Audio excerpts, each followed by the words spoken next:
You know what's funny? Somebody told me today that I must want to be white because I don't want to be dead. Apparently, to be black is to be dead. To be killed by another black person laying in the street, that's what it means to be black. And because I'm trying to avoid that and help others navigate and stay alive as well, I must want to be white. Well, gee golly whiz, so fucking be it. I don't even think that's an insult anymore. Not in today's climate. I would prefer life than to be cool or considered cool by you fucking monsters. Charlie Kirk wasn't lying about you, by the way. Black people are only 13% of the population, yet they commit 55% of the murders. Why? First of all, that's a blatant lie, and Charlie Kirk knew this. Black people account for 13% of the population and 51% of the arrests for murders. 51%. So, so what this lying piece of shit, sassy coach, whatever, what he's trying to tell, this is what he's implying, is that police are mistakenly profiling and just arresting people for murders that are innocent, that didn't do it. They were just actually on their way to engineering class or on their way to do a surgery because, of course, they're all doctors and engineers, right? So the police they do arrest 55% of the people for murders are blacks, but they're not convicted. That's what he's going to say. So what he's basically like, again, he's saying that the police are accidentally or racially profiling and just mistakenly arresting people for murders that they didn't commit. We also account for 60% of the exonerations of those arrests. So that points more to black people being falsely accused rather than black people are committing all these numbers of murders that Charlie Kirk is trying to attribute to the black community. Now, mind you, these murders, 55% of them, 90 plus percent, over 95% of those murders are of other black people.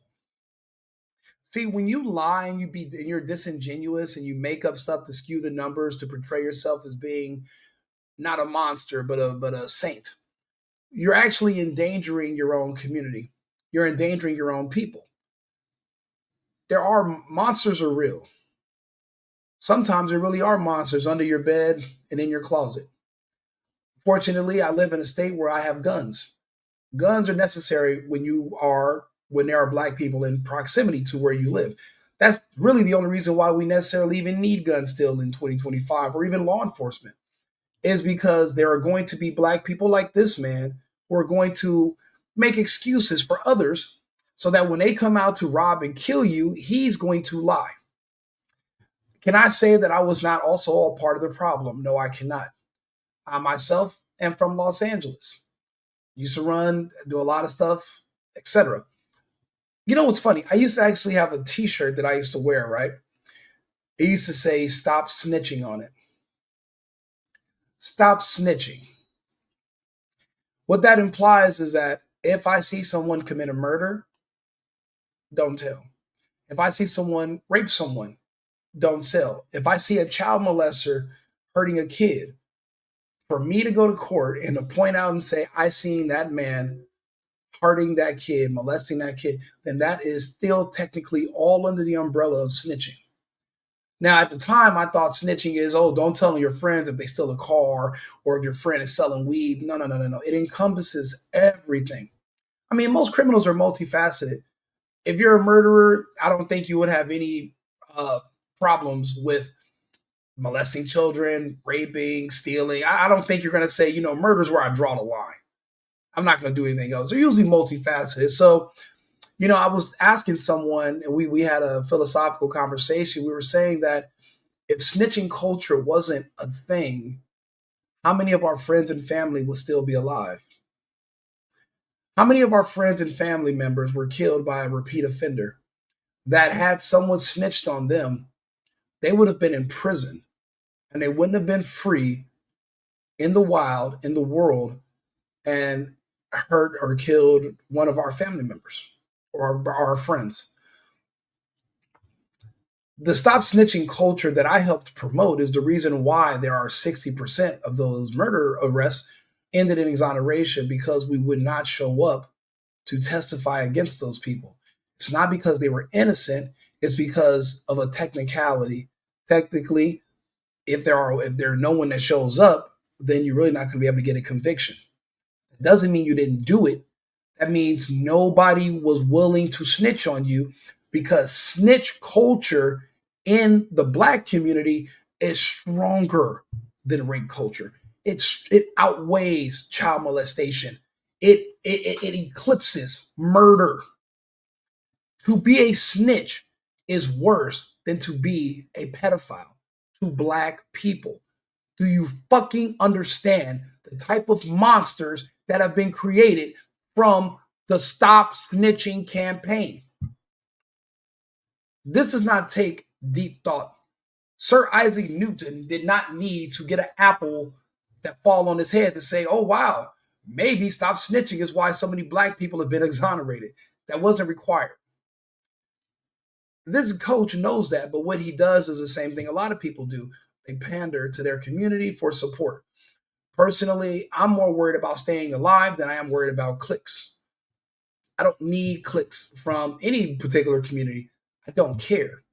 When I'm on here having these talks with people and reading the news, I'm trying to help you survive.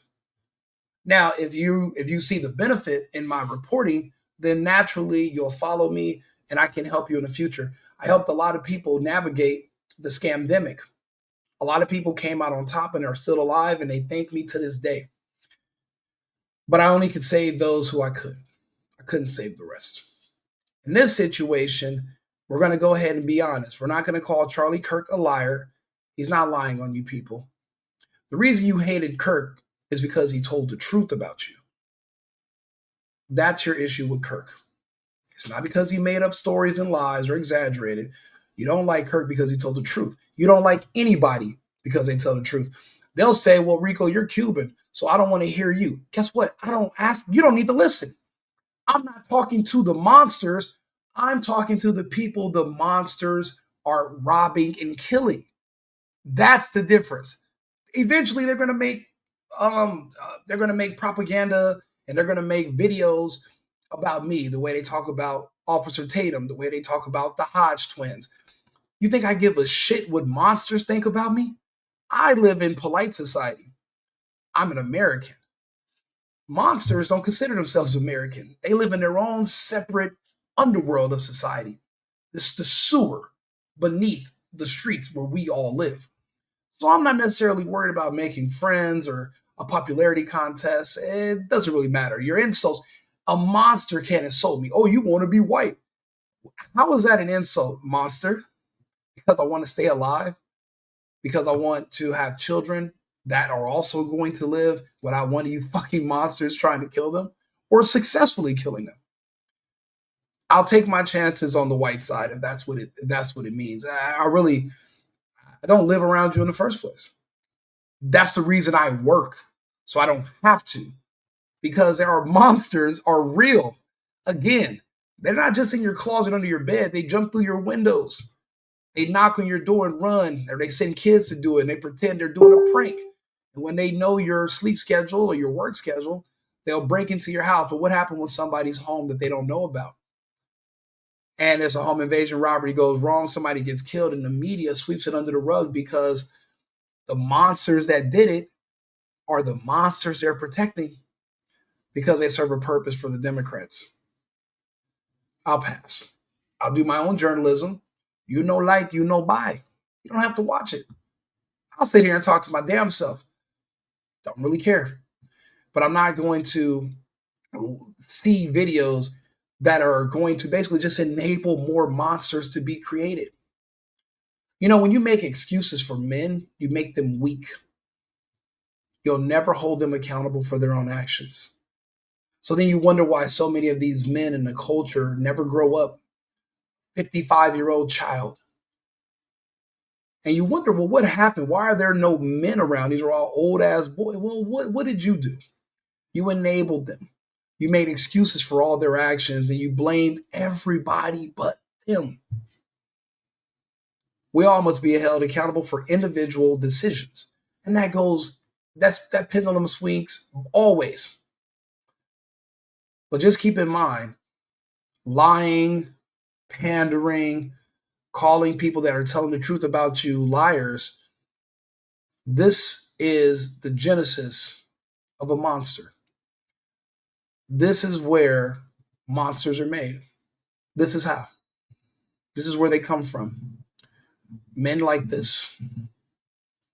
Disgusting. Like and subscribe. Share the video if you want to. I'd rather be white and alive than black and dead. Fuck it. I've been needing to find a new apartment, which has not been easy with credit as bad as mine. Luckily, I found cosigning.com. They connected me with a cosigner who helped me get my dream apartment for me and my dog. I just paid a small fee and was able to move in fast. Get the cosigner you need for the apartment you want. Check out cosigning.com today.